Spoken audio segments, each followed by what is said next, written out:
नमस्कार दोस्तों, आपका हार्दिक स्वागत है हमारे इस ज्ञान सागर यूट्यूब चैनल पर। शास्त्रों के अनुसार तिलक लगाने की परंपरा हमारे हिंदू धर्म में प्राचीन समय से ही चली आ रही है। इसके अनुसार हिंदू धर्म में किसी भी प्रकार का कोई मांगलिक कार्य बिना तिलक लगाए नहीं किया जाता। तो वहीं धार्मिक ग्रंथों में विभिन्न तिलकों के बारे में वर्णन किया गया है, जिसमें चंदन से लेकर सिंदूर तक के तिलकों का उल्लेख मिलता है।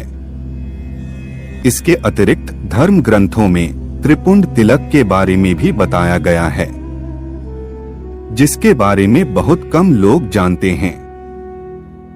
हालांकि कई बार साधु संतों व पुजारियों आदि को त्रिपुंड लगाए आप में से लगभग सभी लोगों ने देखा होगा, परंतु इसका हिंदू धर्म में क्या महत्व है, इस बारे में लोगों को कम जानकारी है।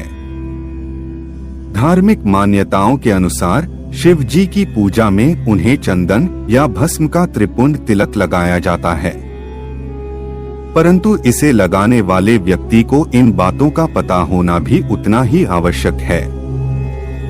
त्रिपुंड में 3 रेखाओं का अर्थ क्या है, इसके लगाने का सही तरीका क्या है तथा इसके लगाने से किस तरह के लाभ प्राप्त होते हैं, यह सब आप इस प्रस्तुति में जानेंगे। कृपया वीडियो को लाइक करें व चैनल को सब्सक्राइब अवश्य करें। बिना किसी देरी के आरंभ करते हैं। हिंदू धर्म ग्रंथों में किए गए उल्लेख के अनुसार त्रिपुंड में 3 रेखाएं होती हैं, जिनके बारे में मान्यता है कि इन 3 रेखाओं में हिंदू धर्म के 27 देवताओं का वास होता है। प्रत्येक एक रेखा में 9 देवता निवास करते हैं। ऐसा कहा जाता है कि जो व्यक्ति मस्तक पर त्रिपुंड लगाता है उसे भगवान शिव की असीम कृपा प्राप्त होती है। अतः अक्सर साधु संतों और पुजारी अपने ललाट यानी माथे पर 3 रेखाओं का तिलक लगाते हैं। त्रिपुंड की पहली रेखा में महादेव, आकार, रजोगुण, पृथ्वी, गाहपतय, धर्म, प्रातःकालीन हवन, क्रियाशक्ति तथा ऋग्वेद वास करते हैं।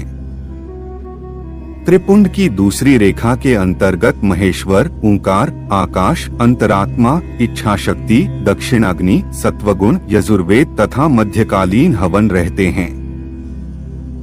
त्रिपुंड की तीसरी रेखा के देवता शिव, आहवनीय अग्नि, ज्ञान शक्ति, सामवेद, तमोगुण, तृतीय हवन, स्वर्गलोक तथा परमात्मा हैं। अब हम आपको बताते हैं कि त्रिपुंड लगाने के क्या क्या लाभ होते हैं। धार्मिक मान्यता के अनुसार ललाट पर त्रिपुंड लगाने से व्यक्ति को एक साथ 27 देवताओं का आशीर्वाद प्राप्त होता है। तो वहीं ज्योतिष व वास्तुशास्त्र के अनुसार इसे लगाने से व्यक्ति के मन में बुरे विचार उत्पन्न नहीं होते, मानसिक शांति मिलती है तथा व्यवहार में सौम्यता आती है। इसके अतिरिक्त प्रतिदिन त्रिपुंड लगाने से व्यक्ति द्वारा किए गए जाने अनजाने में हुए पापों से छुटकारा मिलता है। शिव पुराण में वर्णन किया गया है कि जो शिव भक्त त्रिपुंड को शिव जी के प्रसाद के रूप में अपनी ललाट पर धारण करता है उस पर बुरी शक्तियां अधिक प्रभावित नहीं हो पाती, बल्कि शरीर के साथ साथ जीवन में भी सकारात्मक ऊर्जा का संचार होने लगता है और व्यक्ति धर्म के प्रति अधिक अग्रसर रहने लगता है। ज्योतिष विशेषज्ञ बताते हैं कि त्रिपुंड को लगाने का लाभ तभी मिलता है जब इसे लगाने से पहले और बाद में पवित्रता का विशेष ध्यान रखा जाए। ध्यान रहें कि इसे लगाने से पहले महादेव के साथ साथ सभी देवताओं का ध्यान करते हुए तथा ओम नमः शिवाय का जप करते हुए इसे धारण करें। ध्यान दें कि त्रिपुंड लगाने के लिए सिर्फ चंदन या भस्म का ही उपयोग करें। इसके लिए आप भोलेनाथ पर चढ़ाई गई भस्म का इस्तेमाल भी कर सकते हैं। ऐसा माना जाता है इससे महादेव अति शीघ्र प्रसन्न होते हैं। ज्योतिषी बताते हैं कि त्रिपुंड को लगाने के लिए सदैव मध्य की 3 उंगलियों का उपयोग करना चाहिए। इन 3 उंगलियों से भस्म या चंदन लेकर बाएं नेत्र से दाएं नेत्र की ओर लगाएं। कहा जाता है ये 3 आड़ी रेखाएं दोनों नेत्रों के बीच ही सीमित रहनी चाहिए। इसके अतिरिक्त इस बात की ओर खास ध्यान रहे कि इसे लगाते समय मुख उत्तर दिशा की ओर होना चाहिए। बहुत कम लोग यह जानते हैं कि मस्तक के अलावा त्रिपुंड शरीर के अन्य 32 अंगों पर भी धारण किया जा सकता है। मान्यता है कि हर अंग पर त्रिपुंड लगाने के अलग अलग प्रभाव होते हैं। बता दें कि इसे ललाट, दोनों कान, दोनों नेत्र, हृदय, दोनों कलाई, दोनों कोहनी, नाभि, दोनों घुटने, दोनों पार्श्व भाग, दोनों पिंडली और दोनों पैरों पर भी लगाया जा सकता है।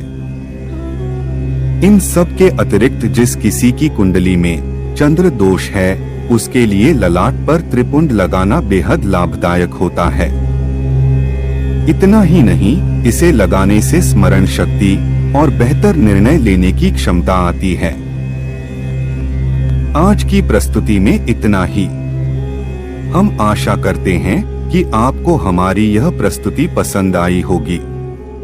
अगर आपको हमारी प्रस्तुति अच्छी लगी तो कमेंट में हर हर महादेव अवश्य लिखें। अब हमारी भेंट एक और ज्ञानवर्धक प्रस्तुति के साथ होगी। तब तक के लिए जय जय श्री राम।